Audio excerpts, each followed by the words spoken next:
and we should be right. Good morning, world.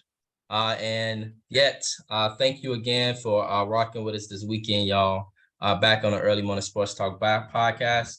And so, yes, we are back like a shark attack, back like we left some, back like we ain't got no clothes on our back. And for the world, it's a better place when the Early Morning Sports Talk podcast is taking place. All right, y'all. So thank you for tuning in with us this morning as we conversate about the latest sports topics that have taken place from this past week and will be upcoming this week. It is always a blast to have you all tune in and participate with us every weekend. As a reminder that every week we always like to begin our podcast by reminding our audience that the Early Morning Sports Talk podcast can be found on Facebook via the Early Morning Sports Talk podcast community page, on Instagram, YouTube, Apple Podcasts, and Spotify as the Early Morning Sports Talk podcast.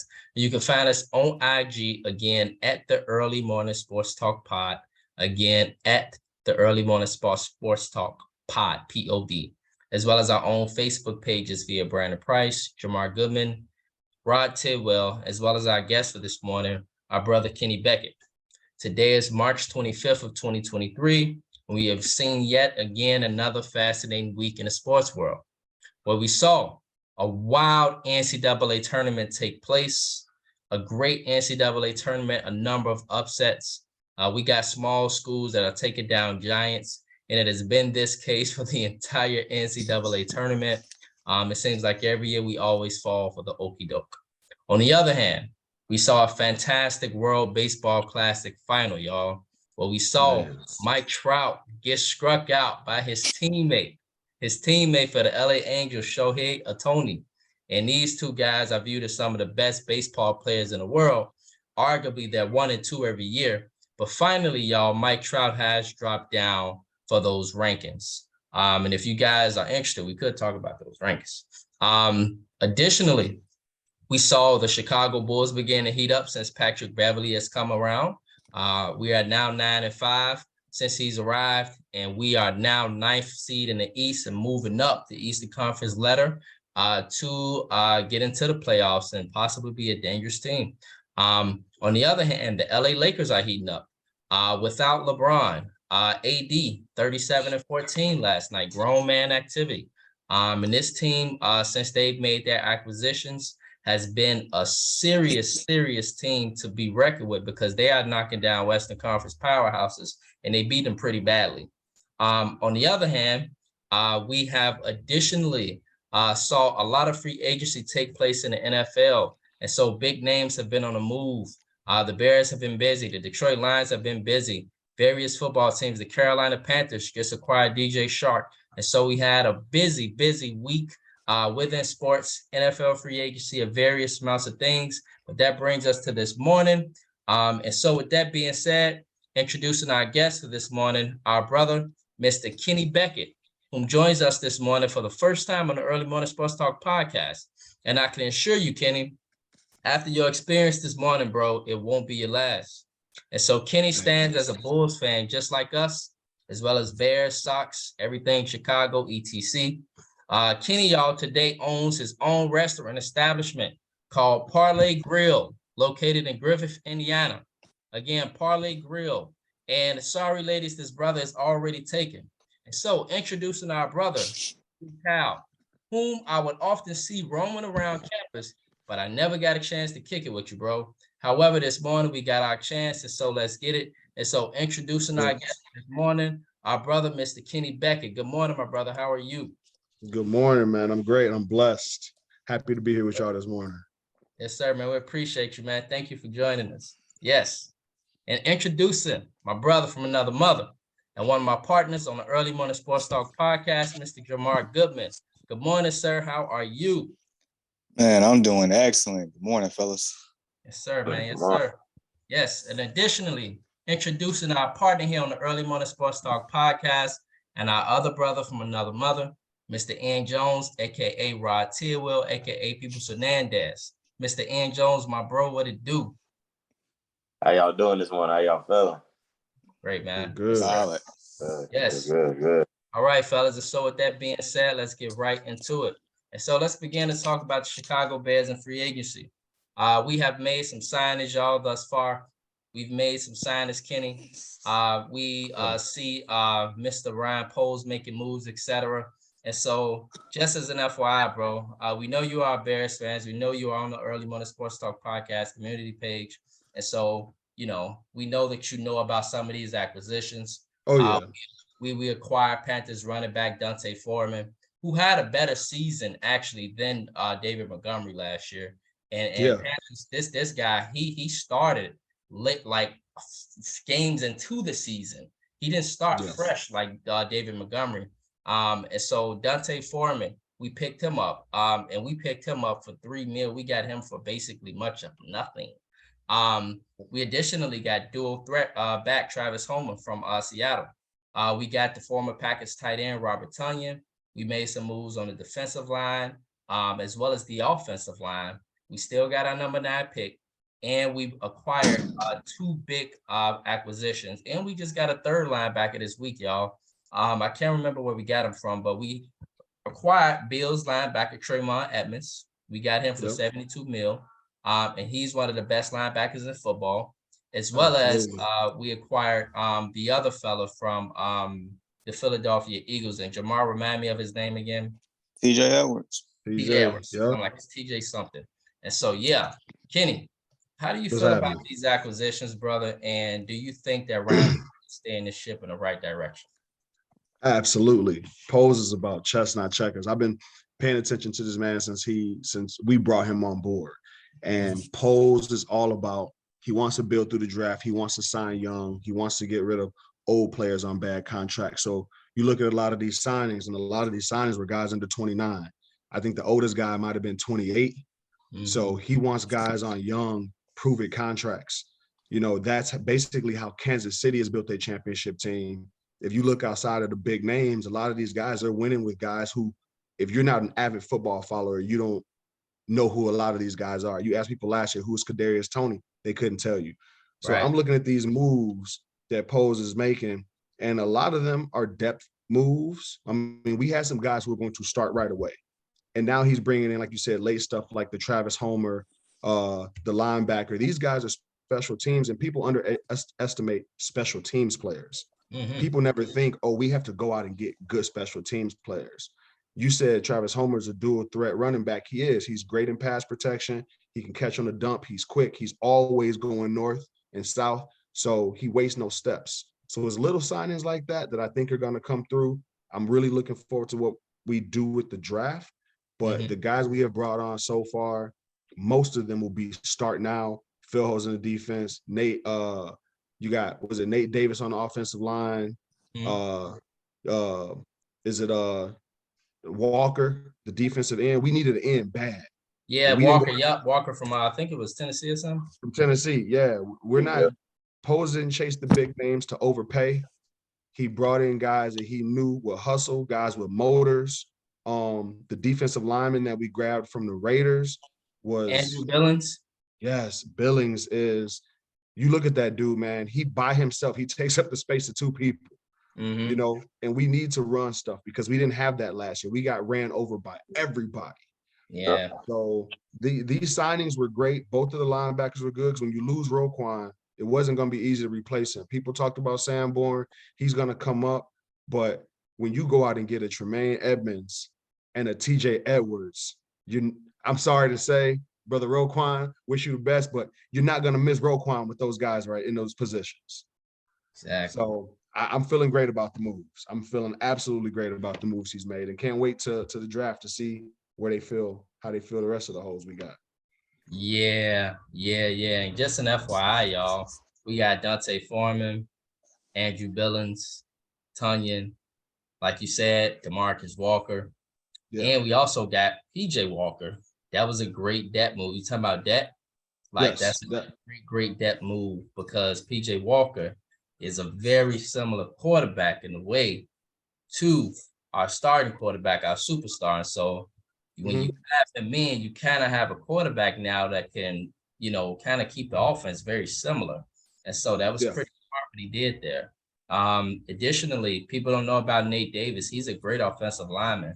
And so, and the Bears are not done yet. If I'm not mistaken, Jamar, we still have the highest cap space in the NFL. At 38 mil. Yeah. So And that's in the right direction. there's a So, cap floor. You guys know how that cap floor works? Because you got to spend X amount. I never really Yep. paid attention to a cap floor, but we got to keep spending, right? We might have already hit that floor based on what we spend, but we Okay. don't necessarily got to spend all the money.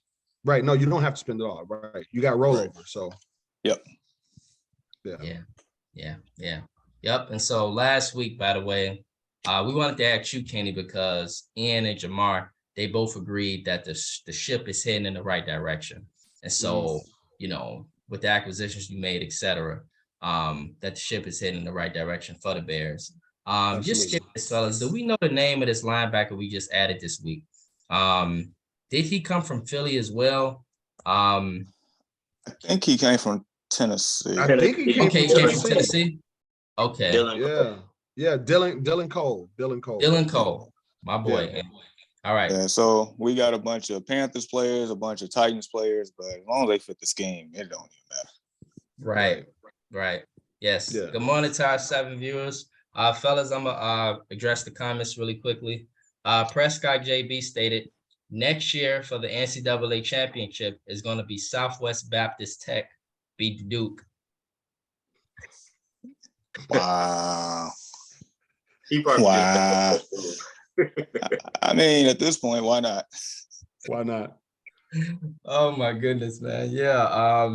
Shout out to Fred Dixon, by the way, University, who did a fantastic job in beating the Boilermakers. And so yeah. Additionally, Anthony Davis saw that meme about the Lakers retiring one of his Gucci shirts and hanging it in the rafters. He finally got mad. And so yeah, I mean, he's playing like a man on a mission, I think, a little bit. I mean, we know about the talent of AD, y'all. Like, whoever said this, man, like, I know Jamar, he's been avid on calling him Mr. Glass, and Mr. Glass is basically that anything hit him, his glass shatters and he's hurt, he's out of it. And so it was even recently that my boy Jamar, he put a video up when AD fell on the ground, and I think he got dunked on. That he got hurt after him getting dunked on, which is very well possible for AD. I mean, he missed the next game. He got hurt. Yeah. Right. His butt was hurt real bad. That's what it was. That butt was hurt. Like, that's wild. And so AD, we know he missed the glass, but when he hooping, man, the dude is, like you say, he one of them dogs. He one of them dudes, man. He's Giannis level type. He is virtually, you can't guard him. It's impossible. Top 3. No, go ahead. Top 3 in the league. When he's healthy, talent-wise, he's top 3 in the league. It's not even a question. Woo! All right, so who's the top 2 ahead of him? Talent-wise? Yeah. Giannis, maybe? And Joker? Yeah, I think he's better than Joker. You can put KD. Kevin Durant? Yeah, you can put KD, AD, and yeah, also, but AD is definitely in there. Are we talking about AD as a forward or AD as a center? He better be a forward. I would say forward. I say forward. Okay. You talking about AD as a forward? Yeah. You can't look at too many guys in the league right now or previous who can do what that man can do when he's healthy. I'm telling you. So, I mean, top 3 is the worst case situation that he's in. Yeah. Especially after he picked up the jumper. After AD started shooting threes, he picked up that ain't nothing you can do to that man. Ain't nothing you can do. You can put any defender on him. He's faster than most big men. He's stronger than anybody else on the court. When he's healthy, man, the dude is one of the best in the league. Absolutely, man. Like, this guy, 37 and 15 last night. And that's quiet, like he averaging 26 and 13. Just recently put up 35 and 17, 39, 8, 30 and 22. So, he's a grown man on the court for sure. Grown man out there. Additionally, fellas, we got more comments. Good morning, Deshaun. Good morning to Jeremy, Dwayne, Terrence. Big Reg, Brenda, Prescott, JB. Deshaun stated depth is good. Injury is every other play in the NFL, unfortunately. Just the nature of the beast. So to bring in some guys that can get it done in spurts is a good look. Yes, sir. Yes, sir, Deshaun. Yep.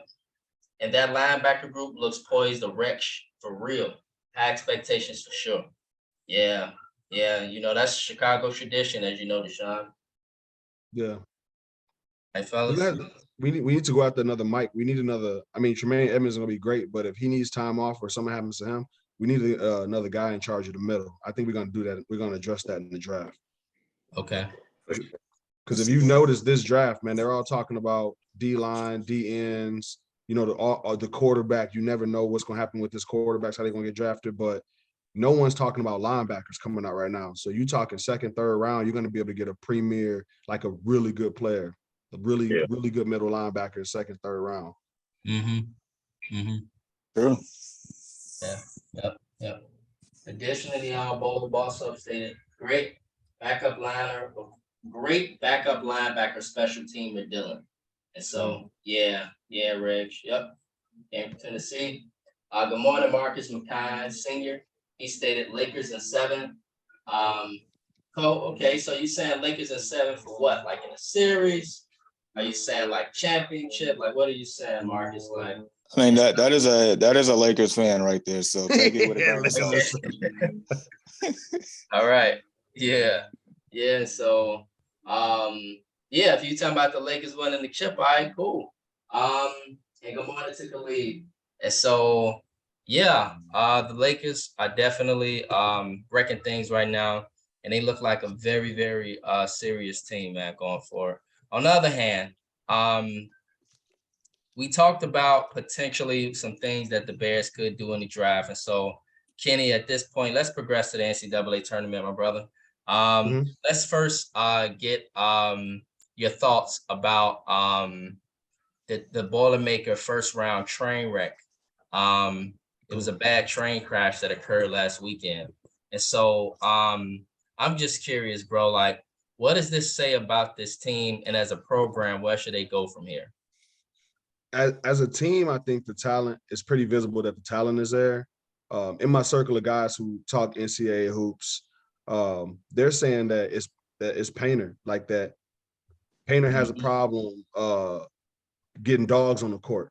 You know what I'm saying? They said he likes scholars, he likes well-spoken guys, he likes guys who move the right way, but he ain't got the dogs. And I think Florida Atlantic is a perfect example. Is dog who want to go out there and get it, who want to go out there and win. They say he doesn't make adjustments. So I don't think it's the talent. I think it's when it comes to the madness, Painter might not know how to make the right adjustments with the personnel that he has. So, you know, the talent is obviously there. Everybody sees that. But when it comes to the madness, man, it's not about talent. It's about who want it and who gonna do what they got to do to get it. So I think as a program, they're gonna keep on being a top seeded program. It's just all about what they can do when it matters. Right. Jamar stated last week that he additionally agrees it's Matt Painter. And so I agree. It's Go ahead, Jamar. You gonna say something, bro? No, I was gonna say, that's the common denominator. There's no excuse for 3 straight years of embarrassment. There's no excuse.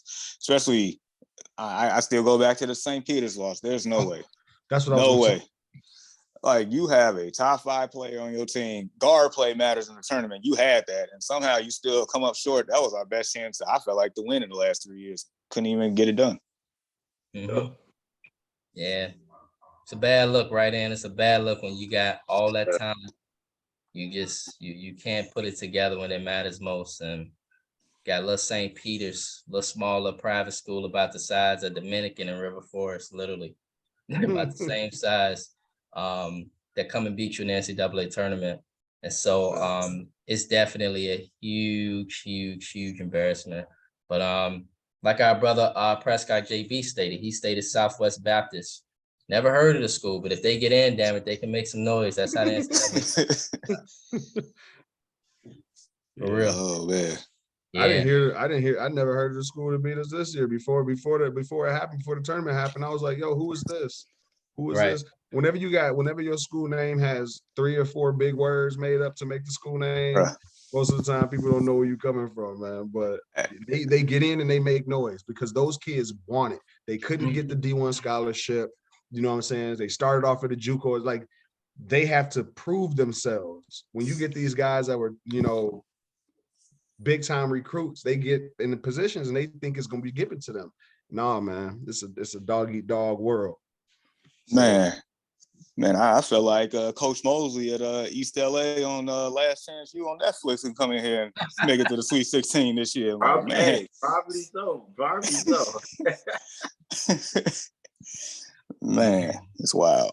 It is definitely wild, man. It's wild out here for real. So y'all, Deshaun Reed stated, listen, man, y'all got the cash, got some great signings at key positions. Y'all daddy, A-Rod. What you mean, daddy, Deshaun? So he talking about our daddy. Disrespect. By the way, I forgot to mention, y'all. I had an ADHD moment because of Jamar and I forgot to mention, additionally, my favorite football player, that the miserable, disgruntled, tired, and grumpy Green Bay Packers quarterback Aaron Rodgers has stayed quiet for this week, and he is out of the news for at least one more week. And so this has been great that Aaron Rodgers, through all his misery, he has been quiet this week, although he has stated that he does want to go to the New York Jets. And so, yeah. Just curious, Ken, if he go to the New York Jets, man, what do you think this puts, literally the New York Jets if he was to go there? Like, did this make them like a serious threat? Like, I'm not even gonna hesitate, man. Make some Super Bowl contenders. You look at that Jets team last year, and you look at what that team accomplished, literally with everybody on their roster, all the quarterbacks on their roster were third strings anywhere else. Zach Wilson played like an entitled kid. He is not gonna be anything to take them anywhere. Mike White came in balling. What's that?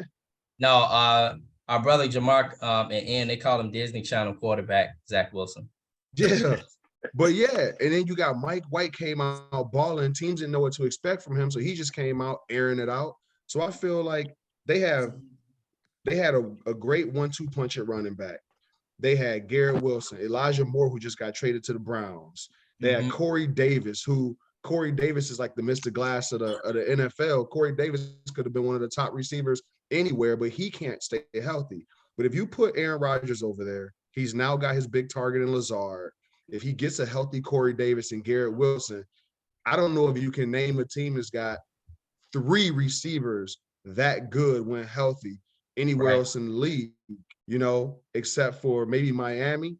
Cincy. Seattle's got a great 1-2 punch, but the Jets become an instant contender just based on their defense and their ability and their offensive weapons. You got Conklin, you got 3 really good receivers. You got them in a division where they got to fight. I mean, they got to fight the Bills, the Dolphins, and the Patriots. The Bills, I hate to say it, they kind of losing steam. Yep. They've lost key players in free agency.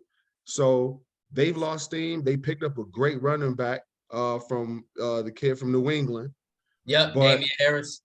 That whole division is going to be a madhouse. Except for the Patriots going to finish last in that division. Every night they're going to surprise some people. They're going to win some games, but the Jets go to the playoffs.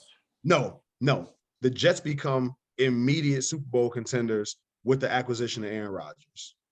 I mean, the Jets beat the Packers last year. People don't remember that. The Jets beat the Lambeau. In Lambeau. So now you switch that quarterback position and it goes from a loss to a blowout.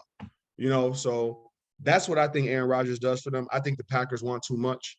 I think at this point in Aaron Rodgers' career, the Packers want a first-round pick. The Jets want to give him a third.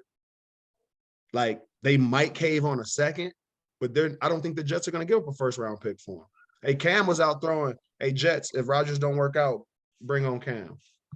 All they need is something better than they had last year, and that's not hard to get. Facts, absolutely, facts. I'm with Ian it. and Jamar, fellas, if this word kind of irks me, but if Aaron Rodgers were to go to the New York Jets, what do you guys think this puts the New York Jets as a football team within the remainder of all those contenders in the AFC? What do you think them puts it? Jamar, and then Ian, you can chime in next, bro. Yeah. I think they put some probably top three Okay. top three in the AFC right now. The other two teams would be Kansas City, obviously, and then probably a healthy Cincinnati team. Right. Then you got the Jets. I mean, Kenny made basically all my points for me, so no need to go through that. But nevertheless, it's like at the end of the day, they are that was a turnkey team. Basically, insert elite quarterback, bam, Right. elite Super Bowl contender. That's just what it is. Right. So basically, it's going to be Aaron Rodgers or bust. That's been his career outside of that one Super Bowl in 2010. Outside of that, can he get over the hump to get back to the Super Bowl? That's just going to be the question. That's all. Right. Yeah. And your thoughts, bro? Definitely a contender in the AFC. My only thing is the AFC is very quarterback heavy. Yeah. And they're young. Right. So I mean, a sleeper might be the Broncos. They might turn it, Sean Payton might turn it around over there. What about Of Jacksonville, course, Trevor Lawrence? I mean, he's a young guy. right. You got the They got AFC Calvin. South right They got there. Calvin Ridley. They got Calvin Ridley now. They went to the playoffs without him. Right. So, Trevor, he's just getting better. He growing. That team is young as well. I mean, you got the Jets. The Jets was a young team. He go over there. Everything is set on the platform. All he got to do is come out there and produce. You got the Dolphins. That's up to Tua though. You got the Dolphins. That's up to Tua. You still got the Chargers with Justin Herbert. It's just quarterback heavy in the AFC, but they'll definitely be top 3, top 5 contender for sure. Mm-hmm. Yeah. I got him, y'all, as a playoff contender like y'all. Now, I ain't finna put him as top 3. They division, y'all. I guess that came on last week, Kenny. He stated a good point. He stated that they got a tough division. And so with the Dolphins, with the Bills, with the Patriots, that's not just going to be an easy walkout. And it's going to be a competitive division. Mentioning you got the AFC South. Okay, so you got Trevor Lawrence, who's right there. As Jamar stated, Tennessee, they've always been a good team. If they get decent quarterback or something, they could be decent. I think they're gonna break it up. Okay. Oh, they're done. Tennessee. Okay. So you got the AFC South, you got the AFC East, AFC North, Cincinnati. Okay. Deshaun Watson in Cleveland, Lamar Jackson in Baltimore. So you got those teams. It is heavy. AFC West, like you say, and the Chargers. So it's pretty wild out there in the AFC, man. And like y'all mentioned, it's a lot of young quarterbacks, and so it'll be just primetime football. Every damn game that come on, I'm looking to watch it. Every game because it's a whole bunch of good teams out there. And not to mention Pittsburgh. Pittsburgh's heading in the right direction too. Surprisingly, Kenny Pickett played good football last year. And I know that makes Deshaun happy. They could have made the playoffs last year against Pittsburgh, but basically not much of nothing on their roster. Much of nothing. And that team was like another Mike Tomlin coach team. And I was gonna say you can never count out Tomlin. Nope. Can't do it. Yeah. Can't count that man out. Can't count that man out. He does amazing jobs, man, with whatever he has. And so AFC definitely gonna be lit. And so, but the Jets get in, man. I mean, that's all that matters. And with Aaron Rodgers, that makes him extremely dangerous. On the other hand, y'all, Deshaun Reed stated, listen, man, y'all got the cash, got some great signings at key positions. Y'all daddy A-Rod moved on to Gang Green. It's time to start moving that win column in the right direction and to compete with the likes of Justin Jefferson and company. We tired of hearing my boy Jamar say the Bears are designed to lose. That narrative ends this year. Yeah. So, man. Yeah, hopefully. What was you gonna say, Jamar? I mean, they they were designed to lose last year. I mean, they purposely got rid of their best players, big contracts to put themselves in position for this offseason, which quite frankly, I'm enjoying a lot right now. Mhm. Yeah. Jamar, by the way, what is your nickname for Ryan Poles? Oh, Lord Pose, King of the North. All right. Yeah. Yeah. Lord Poles, King of the North. And FYI, y'all, Deshaun Reed Sr. also stated go Owls. And so he's talking about the Florida Atlantic Owls, if I'm not mistaken. And so, yeah, go Owls. On the other hand, Deshaun Reed Sr. stated Jets have weapons at practically every position. Garrett Wilson, who is already a dog, stock is skyrocketed. Brees Hall, which we know y'all, who was a dog last year. Until he got hurt. Yep. Right. That's the guy right there. Right. I mean, Brees Hall, he stated, was balling when healthy. We know about Sauce Gardner being at the fire, making his picks for Aaron Rodgers. And it seemed like it's worked. He's one of the best young corners in football. And company got that defense stout. They got some great defensive linemen. What's the D lineman, y'all, from the Alabama? Quentin Williams. He damn near had a Pro Bowl year last year. Yeah. Some people feel he could have been a Pro Bowler last year, Quentin Williams. And so bringing in A-Rod would make them a 10 to 12 win team off bat. Yeah. Easy. Yeah. Sean stated 10-7, possibly max 12-5. Easily double digits. Well, I don't know. I don't know if I can say that because that division is so tight. If you're talking about winning 12 games, you're talking about sweeping at least 3 teams in your division and then splitting all of your, outer divisional games. I think it's going to be hard in that division to win 12 games because you said they got to see Miami twice. They got to try to outscore Miami. They got to deal with the Bills. The Patriots are sneaky in the sense where even no matter how bad that team is, they will still make you fight for a win, for a dub. So I can see 10 wins. 12, I think, is pushing it just because of that division in the AFC. Like you said, all the talent in the AFC in general. I say 10, yeah, 12 might be a little much. But I think you can win that division with 10 wins because everybody's going to be so neck and neck in terms of their records. So a 10-win team for the Jets, a 10-win season for the Jets is a win for the Jets. Now, I'll say this, though. You're right in theory that these teams should beat up each other. I mean, we expected that to happen last year after AFC West, but it didn't pan out that way. But I would say, 12 seems a little, kind of a reach, but then again, not really, just because of if we think Aaron Rodgers of how great he is, then that should be attainable to a certain degree. That, we rave on how talented A-Rod is and, how one of the best talented quarterbacks we ever seen with our own 2 eyes. Yeah. So if we have anything like that left in the system, which I think he should, then 12 isn't as far of a reach as maybe. That's how I'm looking at it. So then the question then becomes, y'all, do y'all think in a way that A-Rod has declined? I think so. He didn't have the best year last year, Ian. I think so to a certain extent because I'll play devil's advocate.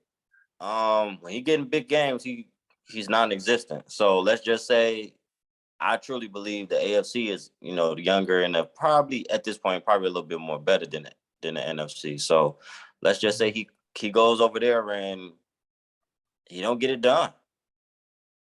Then what? Like you said, it is a tough division. The Patriots gonna come. They might not have the most talent, but they're gonna be well coached and they're gonna be disciplined. Yeah. And like you said, they're gonna make you fight. They're gonna make you fight for a win. You might blow them out one night just off y'all just got better talent, but another game, you got to play them twice. They're gonna make you work for it. So let's just say he don't get it done. As far as decline, possibly, but I want to give him the benefit of the doubt because he had a quote unquote thumb injury last year. Because before that, when he just the MVP of the league, so how far of a decline could he have had? Right. That's the only thing that I would hang it up is the thumb. Like, let's see if he's fully healthy and see what he can do. Right. Yeah. Could also just have been y'all the lack of talent in Green Bay. Yeah, I mean, Rodgers is used to throwing to veteran receivers. He's used to guys who know you're gonna break at this point, you're gonna come back to me at this point. At some point, when your routes busted, you're gonna find the open, the middle part of the field. You're gonna find the open gaps. Cobb was great at that. Jordy was good at that. He's used to having receivers who know what they're supposed to do. When you got Dubes and Watson, who are going to be good receivers in the league, but they're rookies. They don't know what to do yet. You can't instill that in rookie receivers in that first year. So he didn't have the weapons. He didn't have his outlets. He had his running backs. But I mean, really, that was it. And he still put up decent numbers. But you're talking about one of the historically, I think Aaron Rodgers protects the ball better than any quarterback. We talking Brady, Manning. He protects the ball better than any quarterback to ever play the game. Yeah. So when you get Rodgers, you get that alone. His decision making. We've had to see this man since he's been a starter for them. I'm a Packer, I'm a Packer hater, but I can't say that I can hate Rodgers and his talent. So I don't think there's going to be a whole lot of decline. He surprised me last year in the pocket. I'm thinking he's getting old. When that pocket collapsed, he's just going to go down. He'll still find a way out. He's sneaky with that. In the pocket, when you think nothing's going to happen for him, he will run. That's something that Manning and Brady didn't do at the end of their careers. They're not running nowhere. No, Rodgers will still be a sneaky dual threat, like a 40-year-old dual threat quarterback. So, I don't think there's going to be much decline. I think as long as he's got a line and protect him, he's got a running back to dump to, which he has, and he's got receivers that can create space. I don't see there being a decline. Right. I hear you. By the way, good morning, Anthony Price. He stated everything looks good on paper and not on the field. 2020 Browns look good on paper and didn't do nothing. Good point. They won 11 games.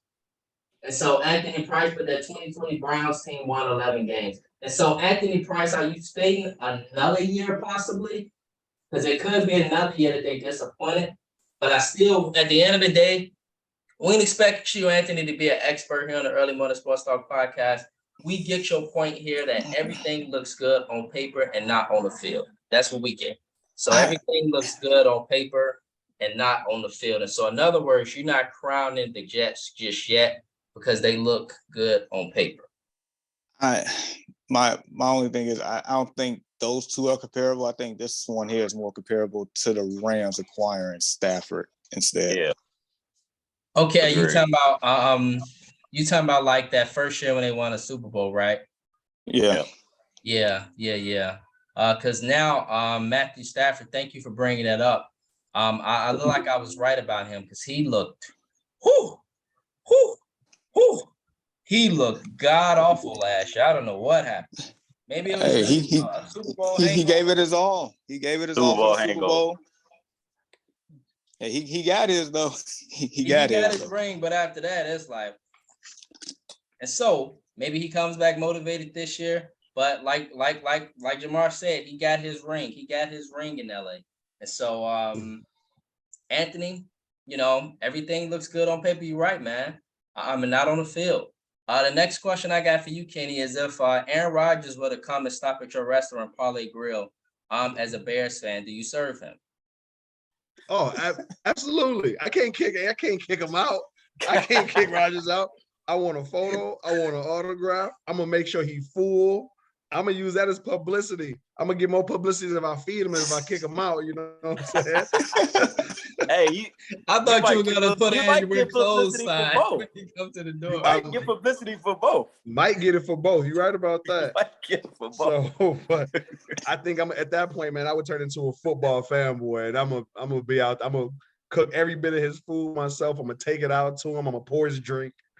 So I don't blame you, man. I'm gonna kick him in his butt on his way out, but I'm gonna take care of him as long as he is there. Got to. Yeah. We know what you would do, man. We was just curious, That's you just set awesome. up the, Yeah. we're close sign like by Aaron, all Hey, right. but let's not forget, it's not in his hands. Aaron Rodgers could be held hostage until when is he? I was thinking about that. Yeah, thinking about that. this is something we need to talk about for real. Yeah.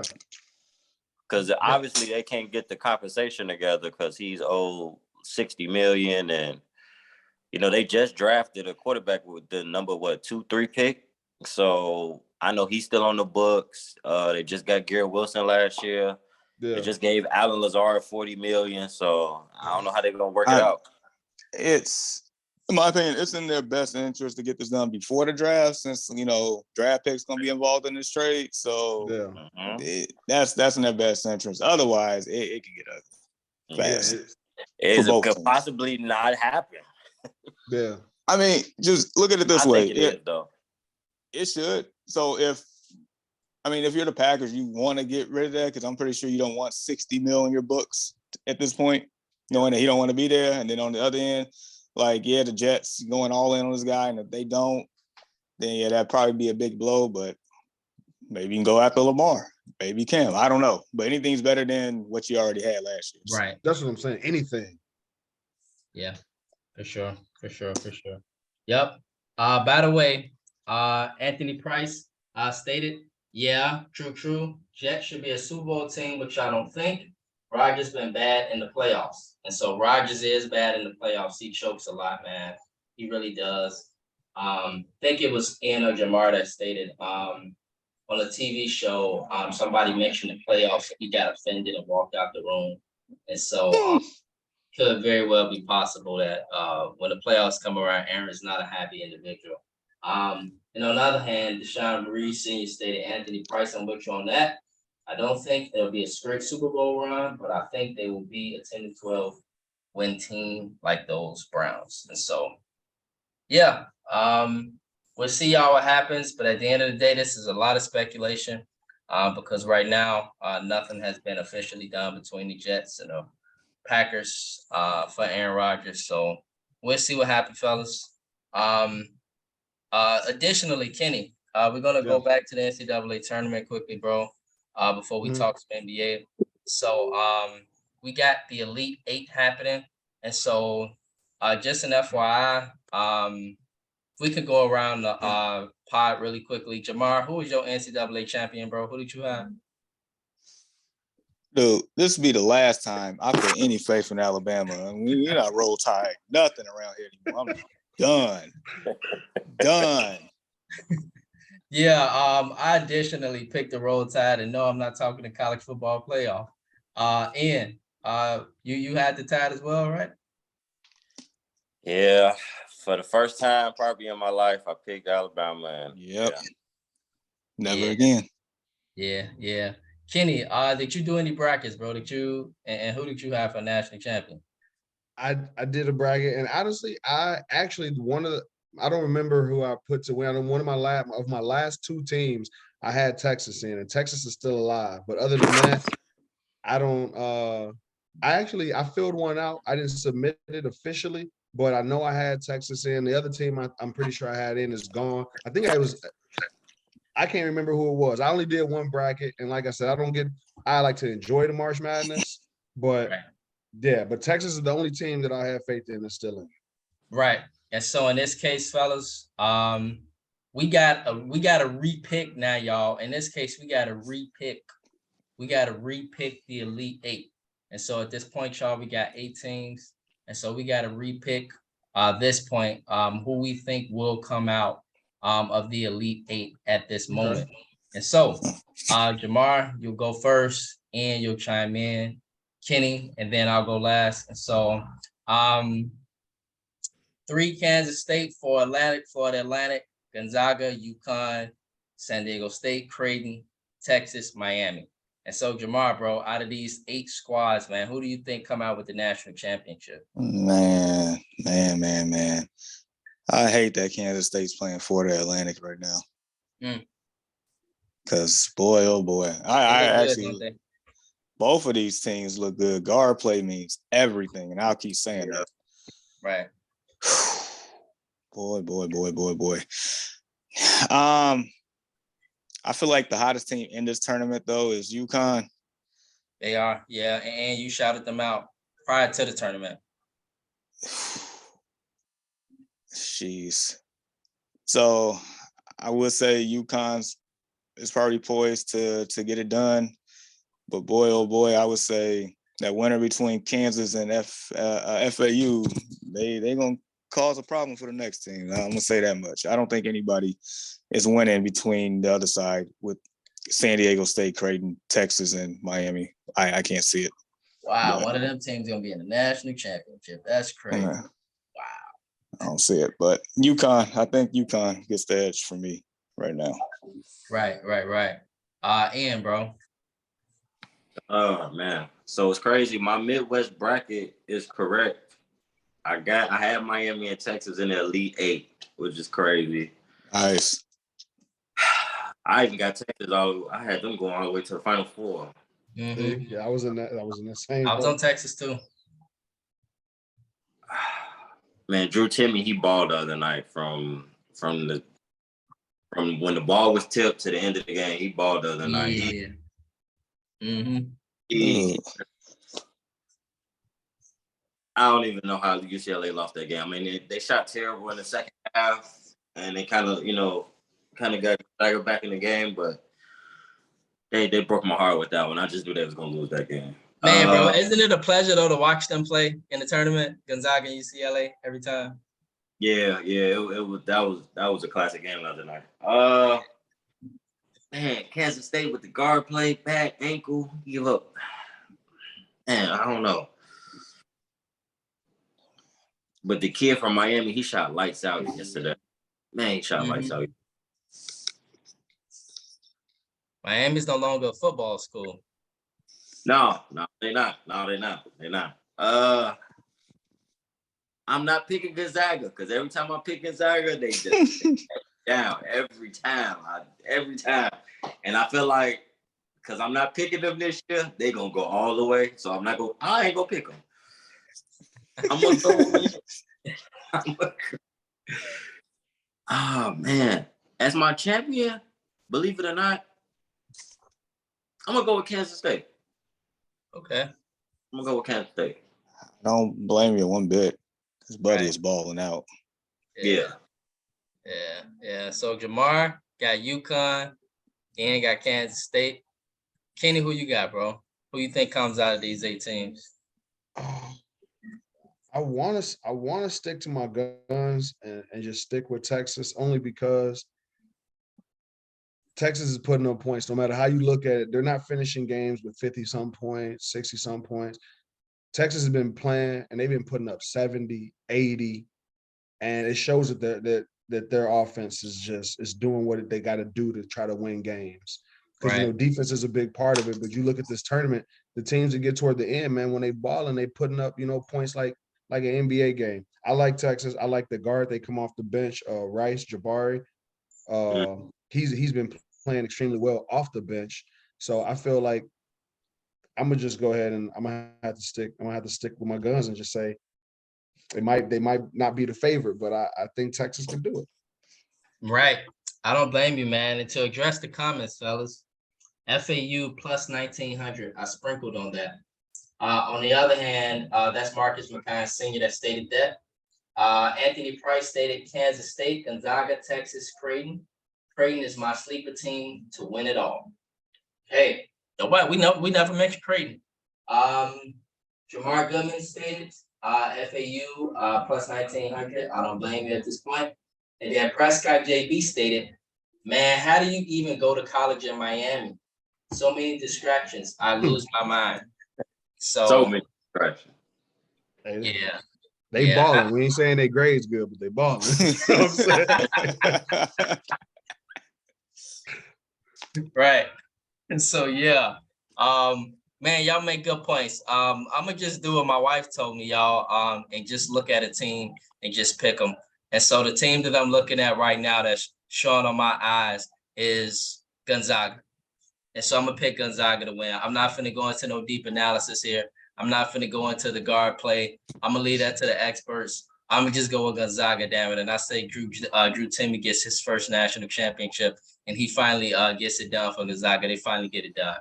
Well, it took him 7 years. 8 years. Hey, for real. He Been there forever. Yeah. I'm not going to go too deep into it, man.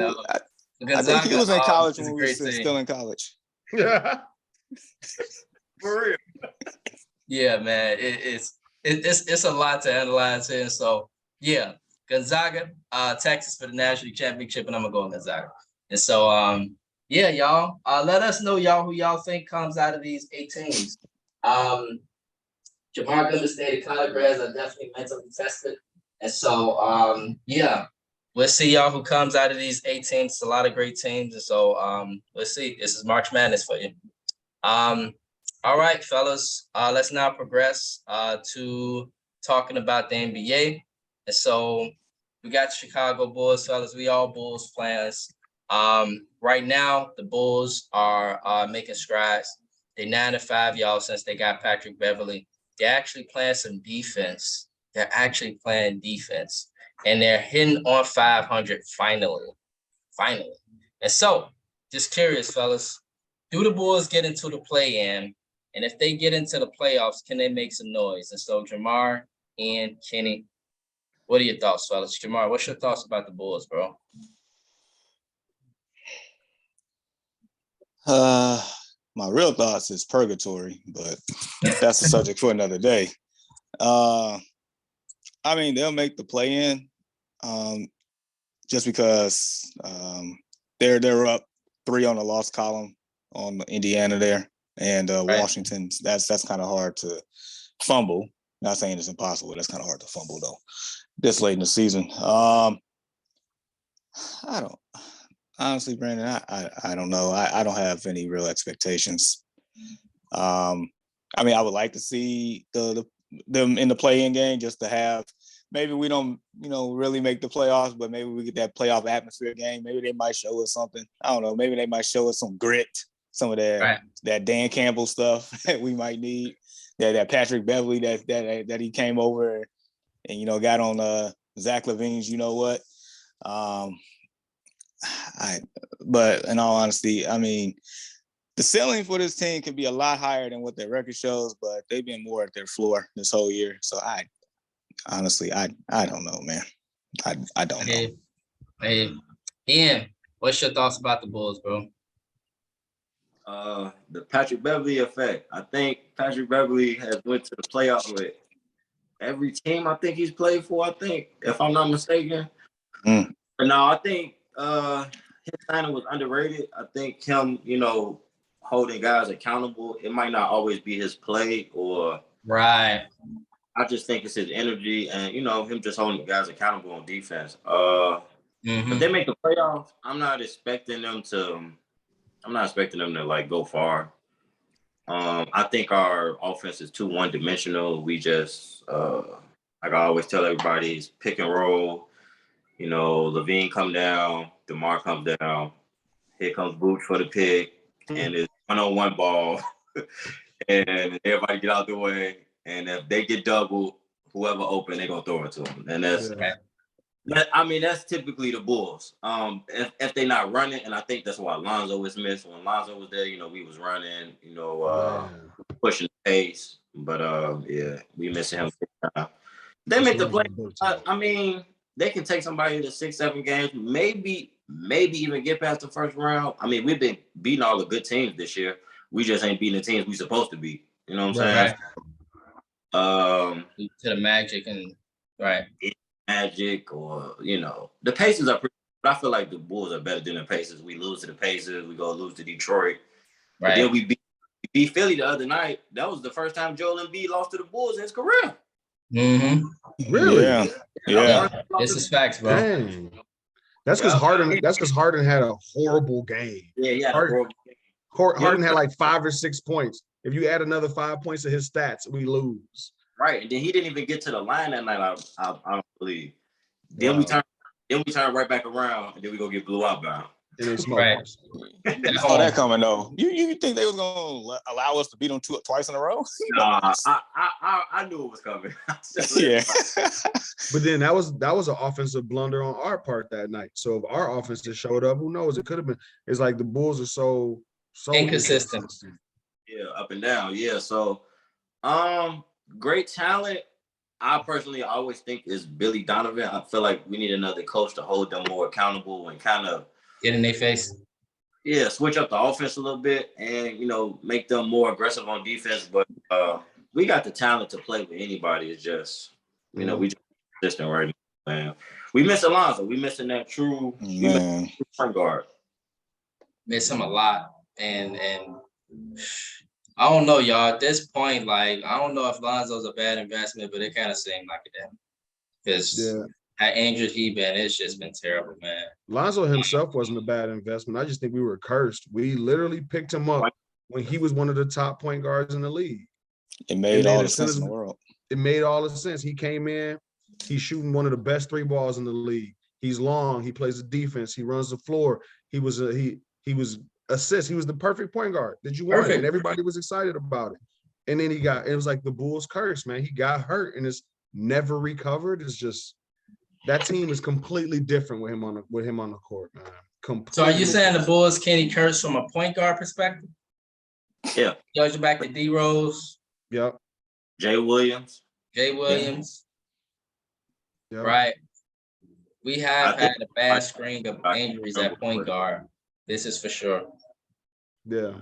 We haven't gotten our hands on the point guard to actually run point, the way it should be done. Lonzo was perfect, and yeah. But I don't think the Bulls are really bad at late season basketball. If we learned anything from watching them over the years, and I'm looking at the schedule, you got Lakers, Clippers, Grizzlies, Bucks, Mavs left. So even though they only got a three-game lead on Indiana, you got a 3-game lead. You got 4, 8, 9 games left, and of those 9 games, 6 of them are against teams that on paper they shouldn't beat. I didn't even mention the Hornets. The Hornets are on that, but they play with everybody. You play the Hornets, you're not going to just walk over them, even without LaMelo. He's done, right? Yeah, he's done. Yeah, he's not playing. Yeah. So but Rozier, maybe now that we got Pat Bev, we can handle Rozier a little better. But usually Rozier just goes off on us every rep. You can't do nothing about it. So I didn't even mention the Hawks. It's like I don't know how many wins I see in these last 9 games. I'm not looking at the Pacers schedule, but if we got to win 5 or 6 of these games to be safe, I don't even think we're safe. I'll say this much.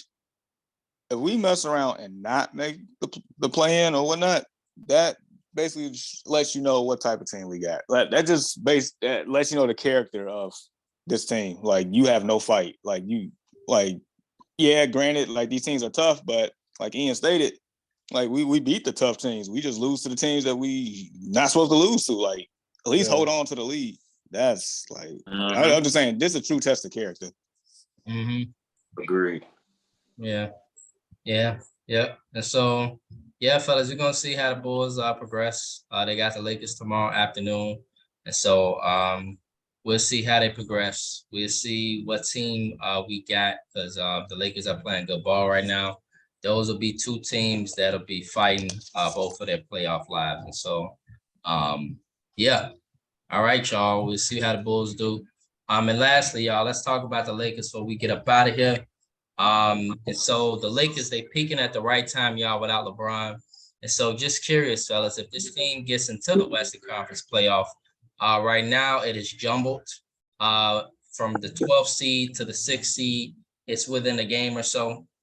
So the Lakers could very well end up in the 6th seed in a few days, and they could end up out of the playoff race in a few days. And so just curious, fellas, Jamar and Kenny, do the Lakers get into the playoffs? And if they get in, are they dangerous? I mean, I would think the way they're playing, they should. I mean, I put it to you this way. Seeds 4 through 12 are separated by 3.5 games. Right. So Mhm. anything can happen. Right. I mean, as we know, the Lakers have been a very roller coaster story this whole year. You know, Anthony Davis is, I guess, trying to show people that, you know, he could tough it out and, you know, get this team to some type of relevant basketball here. You know, the trades definitely worked in their favor. They basically blew up half the roster, but it right now is working in their favor. I don't know. I mean, they should get in, but as far as you know, a deep run or getting out the West, I'm not. Well, the question is, bro, just can they make some noise? Can they make the second round? Can they do that at least? Like, what do you think is that ceiling? Well, matchups matter in the playoffs. Mm-hmm. I'll say this much: they play the Grizzlies, they going home.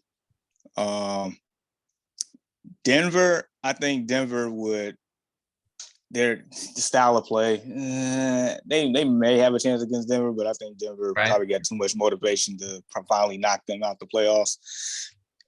Sacramento, maybe, but I don't know, bro. I'm second round tops, but we're saying that the Lakers gonna have to play like at top form for a whole series. I don't know if they can.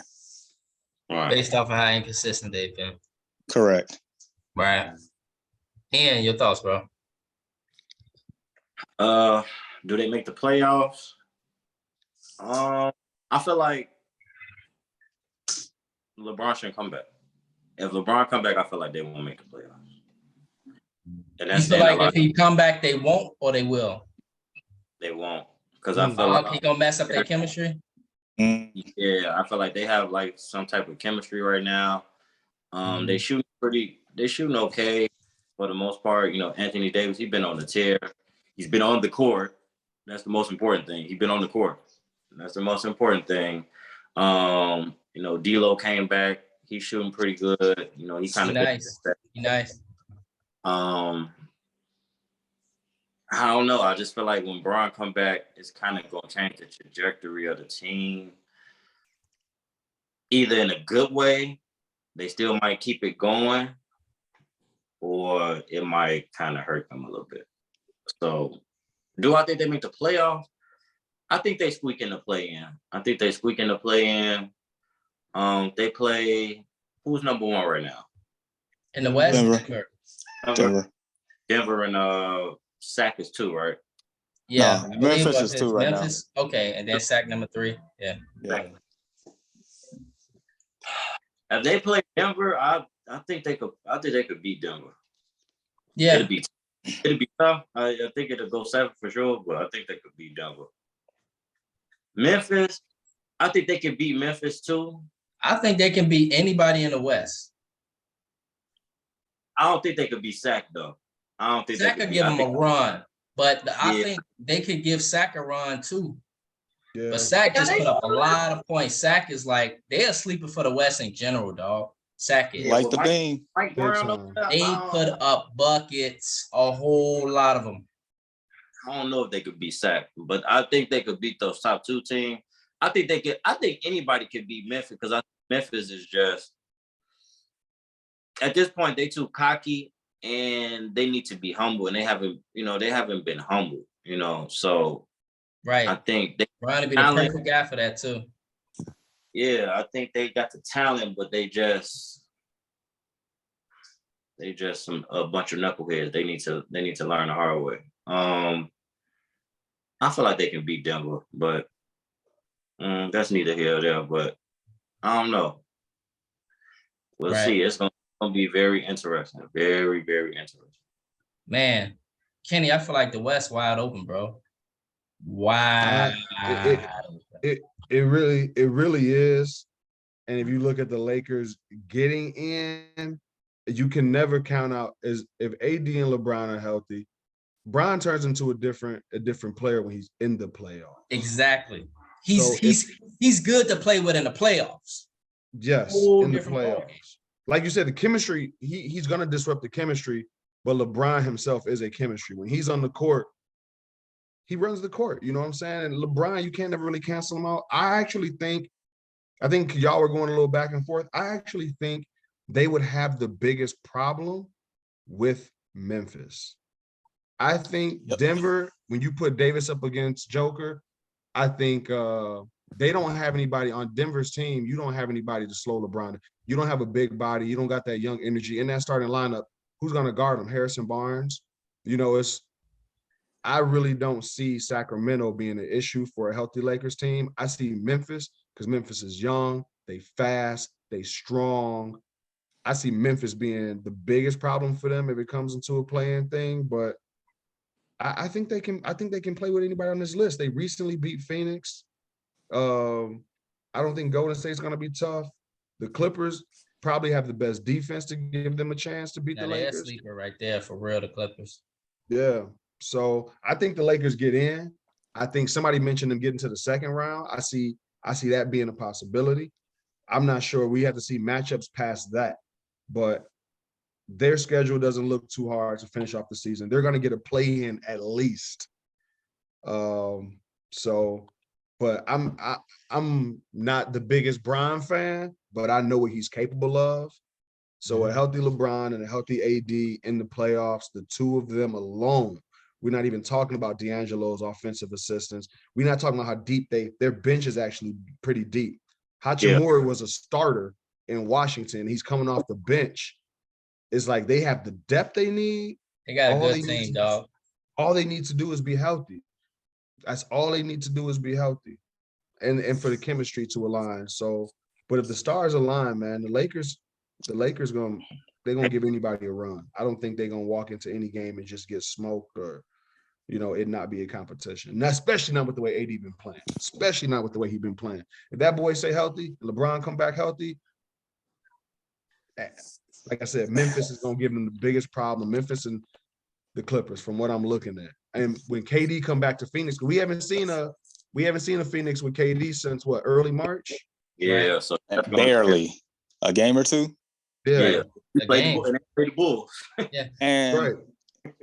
and that was going to be my next point, to where you look at the 10 teams that's in the top 10 in the West, like half of them is not even like fully loaded yet, and they will be loaded here soon. Exactly. And that changes dynamics all across the board. It absolutely does. Mm-hmm. Yeah. Andrew Wiggins is not back for the Warriors. No, I don't know what going on. If he's coming back. I don't even know if that boy will come back, man. He's so emotionally damaged right now. His mind wouldn't be on the game. Yeah. And understandably so. If any of us were in that situation, you cannot perform at your peak level when you have that kind of mental and emotional trauma. But wait, it's a rumor though. It's like the girlfriend is denying the rumors. She denying the rumors that she banged his best friend and got pregnant by him. Y'all know that's the rumor. My thing is, I just hope it's not a situation where, he has a parent sick, or, his kid is like real sick and we equating it to that. That'd be That's true. I was thinking about that. But, if it is that situation, that's still a tough situation. So, like I said, who knows when he comes back, if he comes back this year, it got to be real deep, for him not to be playing.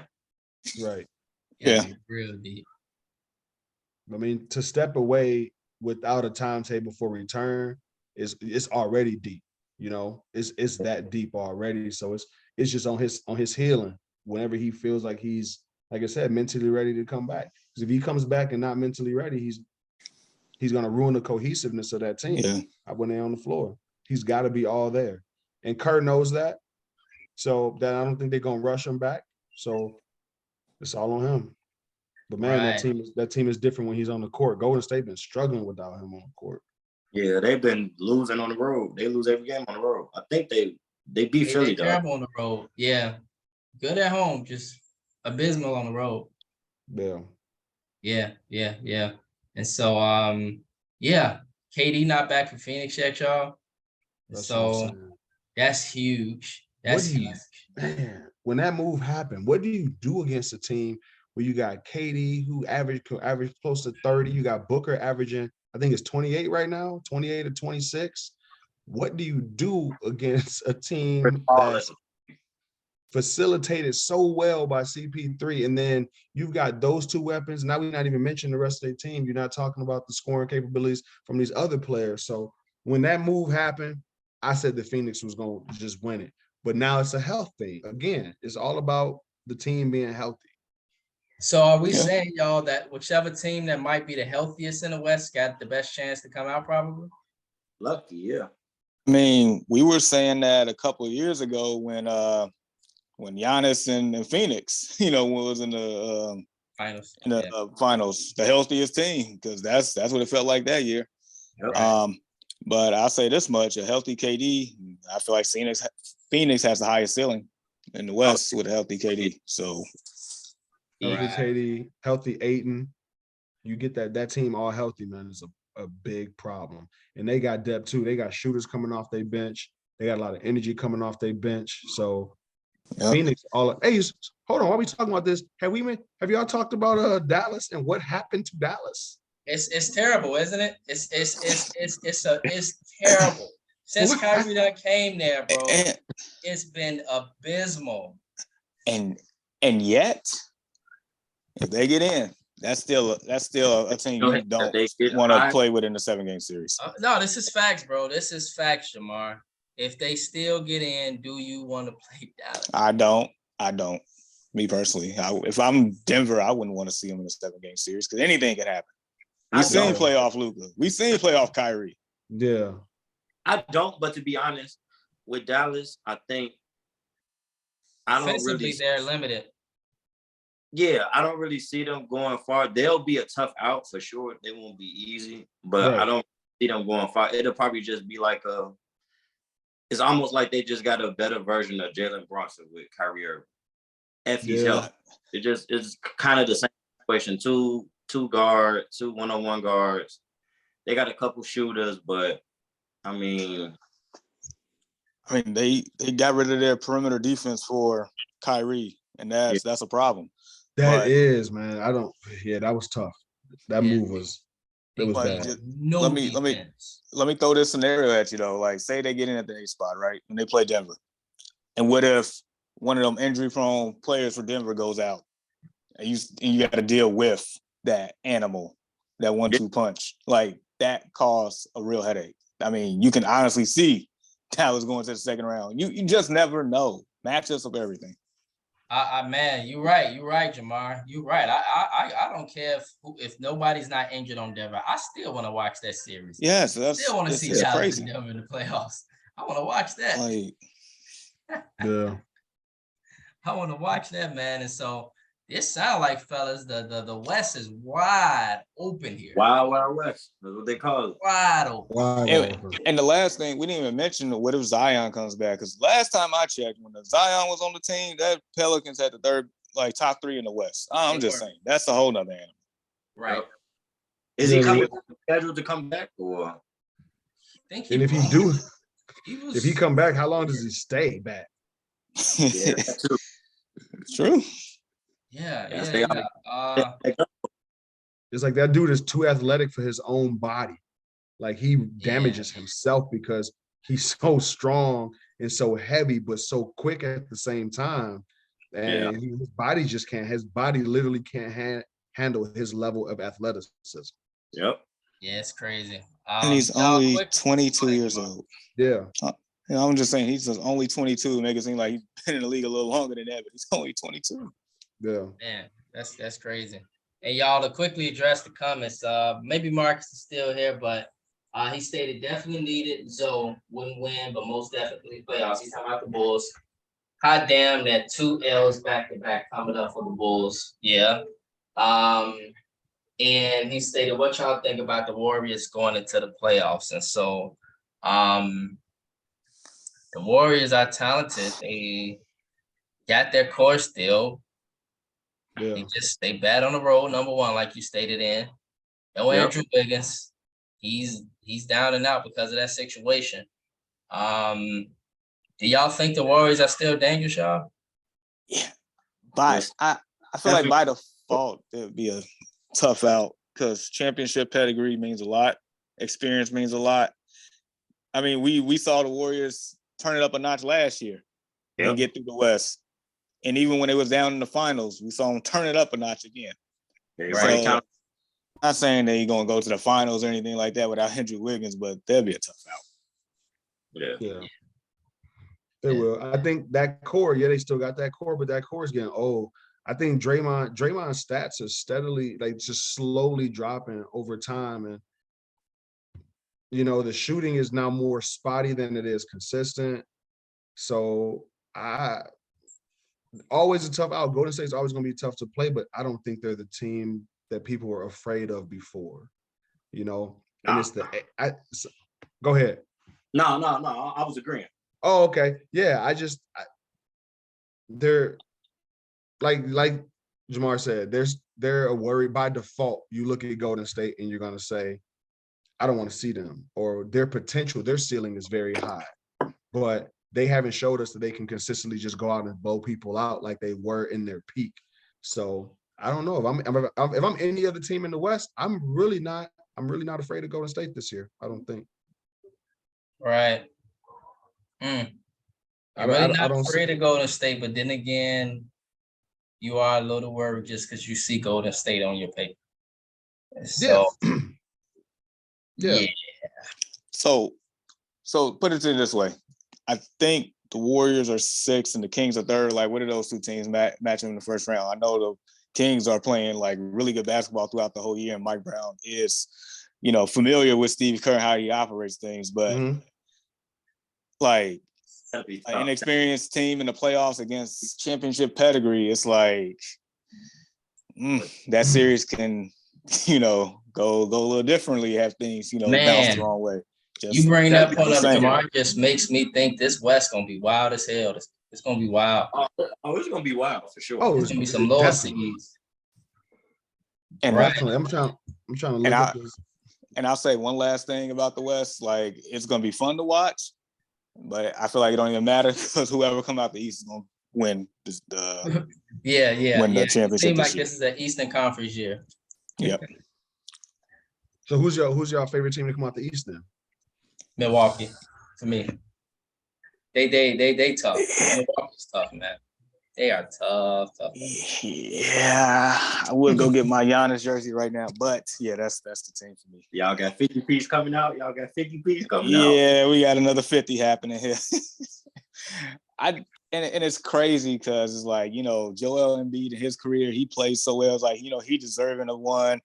Boston has been like knocking on the door for so long, but like for me, it just like Giannis is that guy. He really is. And that team wasn't healthy last year, and they pushed Boston to 7 without Middleton. I just think that team is just. I think they got revenge on their mind. Yeah. Best record in the East right now. Best record in the league. It's about to go through Milwaukee. Yeah. And they also have the bench up. Like, they have the depth. Yeah. Like, they have the depth overall. Like, yeah. And they signed Dragic. Yeah. You got a healthy Middleton. You got shooters. Grayson Allen, as much as I hate his personality, he's holding his spot with that team. Us in the playoffs. Man. He perfect for Milwaukee. With Giannis, he perfect for him. He hit every shot against the Bulls last year. It killed me. I'm like, y'all got him. That's all he got to do, though, and he just got to spot up. And he ain't hit a shot since then. That's the problem. Hitting all backboard. Always happen to Chicago teams, bro. It always happens. We don't get beat by the superstar. We get beat by everybody else. I'd be like, oh my goodness. Yeah, no, that's literally how it works. So who do you think out the West would be the best matchup for the Bucks? When Jamar, you talk about matchup wise. Yeah. Who matches up with the Bucks? Do you think the best to take them to 7, if anybody can? Two teams for me, and that would be the Clippers, and that would be the Suns. Woo!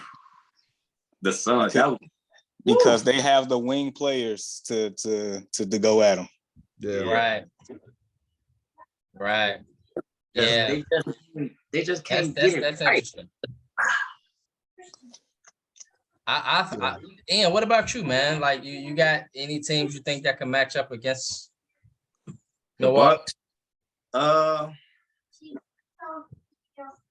Yeah, the Clippers. I would say the Clippers could match up with anybody. They just always find a way to beat the Clippers.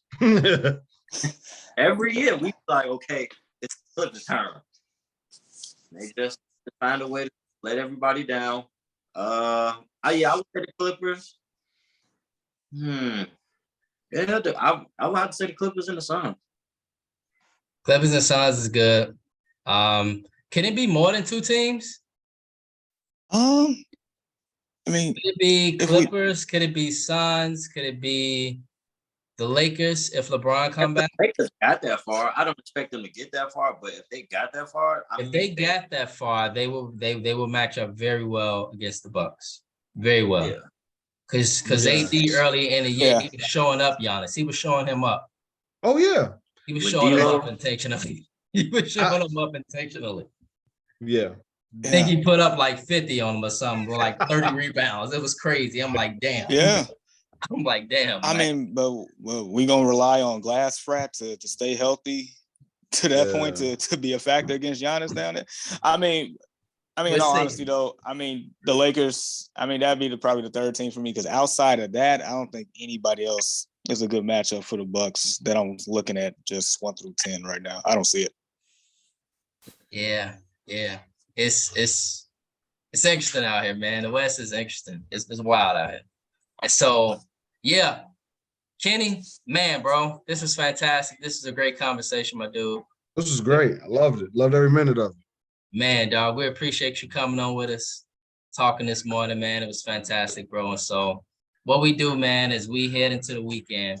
One thing we always do is we do final thoughts and shout outs. And so we'll start with Jamar, Ian, then for Kenny. And so basically we just do this. We head into the weekend, bro. So Jamar, any final thoughts or shout outs as we head into the weekend? Man, shout out to Kenny for finally joining us. Kenny, like I said, you've definitely been motivation over the years. Always been cool. Always been cool guy doing this thing. Always appreciate your perspective on a lot of things, not even sports, but just life in general that I've noticed. I've been paying attention from a distance, man. Thank you. That's what being an adult is. We just paying attention from a distance. But yeah, man, thank you for dropping by, bro. Thank you. Yeah. And bro, final thoughts, shout outs, man, heading to the weekend. Shout out to Kenny for coming on. Looks so familiar, like I've seen him before somewhere. I don't know. I saw that too when I saw your face. I'm like, man, where I seen this dude? Where did I know him from? It's gonna come to me. I don't know. But great having you on this morning, bro. Appreciate it. Thank you. Another shout out. I got to shout out Destiny Harden, MP alum. She plays for Miami women's basketball. She had a game-winning shot. Monday night. What? Okay. Yep. Shout out to her. I always love people from the city doing their thing, and especially from Morgan Park. So I had to shout out. Yeah, Miami, man, into the Elite Eight. Yep. On the women's side, yes, sir. Yeah. Thank you for that, bro. Kenny, any final thoughts or shout outs, brother? Go ahead into the weekend. Final thoughts. Only thing I didn't say earlier when we were talking about the Bears moves, Deontay Foreman, he is him. People sleep on that dude. That was a great signing. That boy runs hard. Anybody who was out there on the fantasy football waiver wire, if you were lucky enough to pick him up mid-season toward the end, you had a good year. But great signing. And my main shout out, man, is to y'all. I pay attention to this. I've been paying attention to this group, to y'all. What y'all do is beautiful. Just to see a bunch of guys get on, talk about sports. And I was honored when you messaged me and was like, hey man, would you come on? I was like, yeah, let's get it. So, I spend most of my time, my Facebook posts are either food or sports, you know what I'm saying? So, and seeing everything that Jamar do, every time he posts something or talking about something, I'm always chiming in. So when I got the invite, man, I was very happy to come on board. So shout out to you guys for doing this. Even though it was at 7 o'clock in the morning, I'm so glad I woke up and did it. And now I got motivation to get up early some other weekends. If y'all ever need somebody back on, man, glad to come back. Fantastic. Yes. Well, I appreciate you guys, man. I appreciate you in for getting up, Jamar, as well. Kenny, man, thank you for joining us. Everybody stay safe. Keep God first, and with God, all things are possible. So we appreciate you, my brother, for joining us. And may that each of you, thank you all for your viewership. Thank you all for your support. And may that each of you have a blessed weekend. Peace. Peace.